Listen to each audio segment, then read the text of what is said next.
Dako na tayo ngayon sa Kabanata 17 na may pamagat ang perya sa Quiapo. Isa-isahin muna natin ang ating mga tauhan dito. Una, ang mamamahayag na si Bensaib, si Padre Camora, Padre Irene, Padre Salve, Don Custodio. Isama na rin natin dito na kahit sandali lang si Simon, nabanggit din si Isagani Paulita at Doña Victorina, at ang mga manunood o mga namamasyal sa mga oras na iyon. Nung gabing iyon, ang peryahan mga anak o ang paligid nito ay bilog na bilog ang buwan. Sa madaling salita mga anak, ito ay maliwanag ang kapaligiran. Pagkatapos, napaka mahangin pa. Maraming tao na hindi mahulugang karayom. Mga bata, mga matanda, mga kabinataan at mga kadalagahan. Pagkatapos sa loob ng peryahan, mapansin din natin ang mga maraming nagtitinda sa paligid. At higit sa lahat, dahil nga maraming tao, hindi maiwasan ang ingay na likha sa buong kapaligiran ng peryahan. Ang mga nagtitinda ay maraming display kumbaga. May mga plato-platuhan, kutsa-kutsarahan, at marami pang iba. Meron din namang mga manika dito na kung saan nagpapakita ng pagiging aurang banyaga. Meron din namang Pilipinong-Pilipino. Kung mapapansin din natin sa bawat mukha ng mga manika, may mga malulungkot, meron din namang nakangiti at nagtatabaan. Ngayon, yung mga kabataan, isa sa mga kahilingan o kagustuhan o kasiyahan ay ang makabili ng manyeka. Pero, ang mga mahihirap ay hanggang tingin na lamang, pero ang mga mayayaman ay nakakabili. Sa madaling salita mga anak, ang buong peryahan ay larawan ng kasiglahan, kaingayan, at higit sa lahat, ang kasiyahan. Dagdagan pa natin ng mga tugtugan sa paligid nito.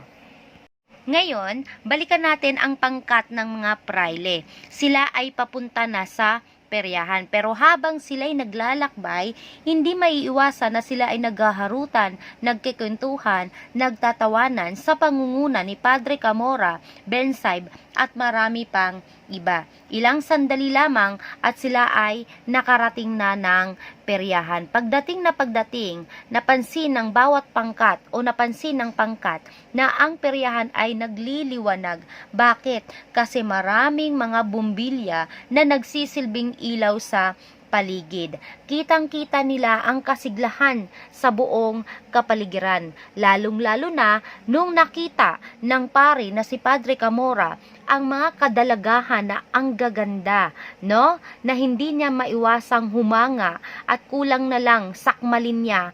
Tila baga, itong si Padre Camora ay nabuhayan ng loob, lalo na pagdating sa mga kadalagahan. Bakit kaya? Kasi mga anak, ang paring ito ay pilyong-pilyo. Naakit siya sa lahat ng mga magagandang dalaga. Na kung saan, yun naman yung napansin ni Bensaib, kaya siya sinaway ng mamamahayag. Sinabi nito sa pari na, kaunting pino naman, Padre Camora, baka mapintasan ka. Ngunit, ikinainis naman ito ng praile at sinabing magtigil ka Bensaib. Kaysa nagagandahan ako sa mga dalaga, may magagawa ba ako? Ang pagiging impokrita at impokrito ko? Ibig sabihin mga anak, ipinagpatuloy ng paring ito ang kanyang paghanga na ng mabuti ng paring ito ang kanilang mga makikinis na kutis, yung mga mapupulang labi na tila ba gusto niya ng halikan. Sa sobrang tuwa, ang paring ito ay nakurot-kurot niya na pala si Bensaib. Kaya ang sabi ng mamamahayag, aba Padre Camora, ako si Bensaib, hindi ako ang mga dalaga.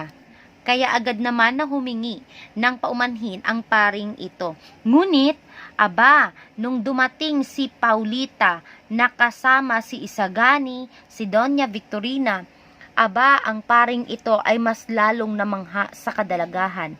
Nakita niya ang mga labing namumula kay Paulita. Bakit nga ba mga anak? Kasi si Paulita ay ubod ng ganda kung ating ilalarawan. Maraming humahanga sa kanya na halos lahat ng mga kalalakihan.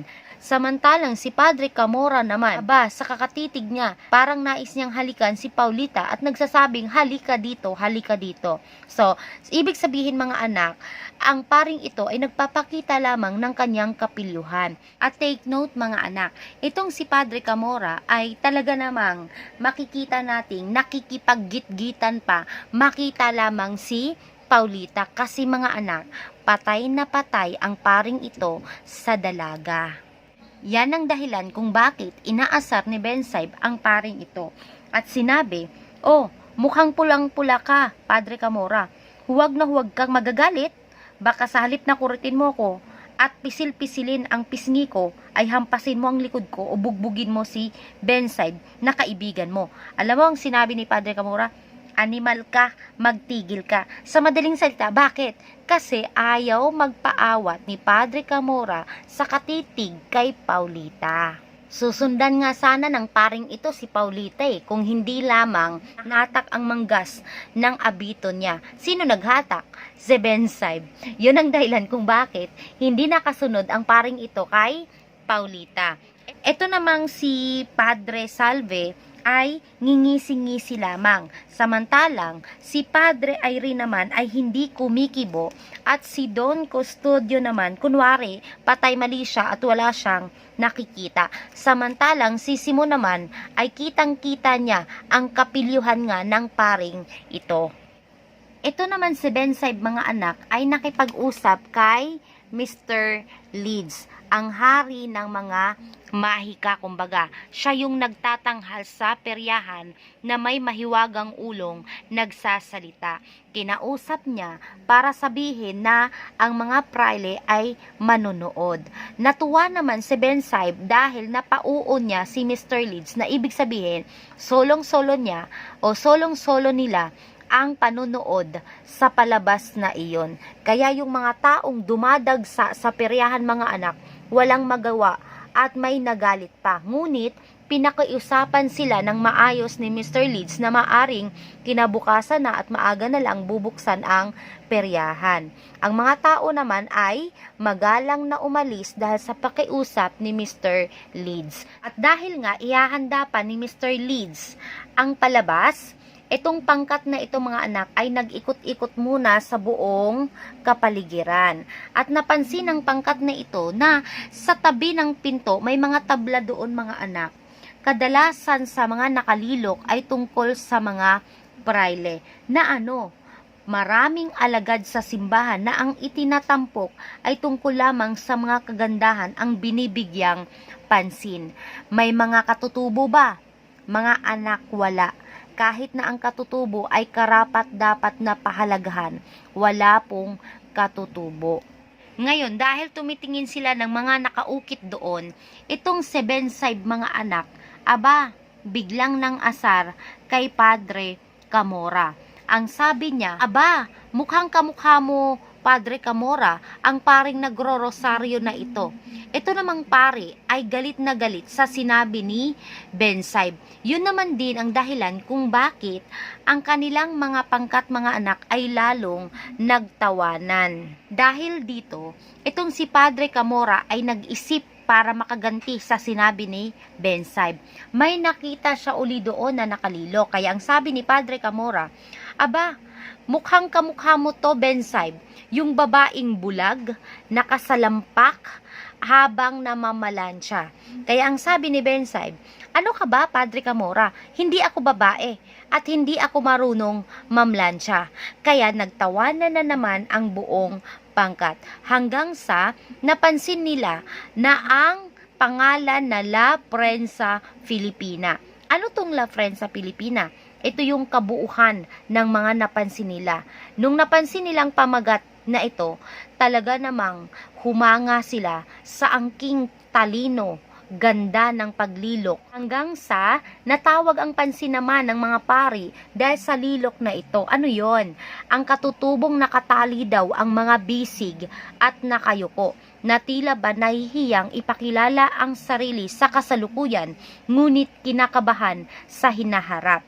Ngayon, ang sabi ni Bensaib, ito si Bensaib mga anak tinanong niya ngayon si Don Custodio. Ano ang sabi niya? May pag-asa bang makilala sa larangan ng eskultura ang gawa na ito? Mga anak, tandaan nyo, kaninong gawa ito? Sa isang katutubo, ibig sabihin, Pilipino.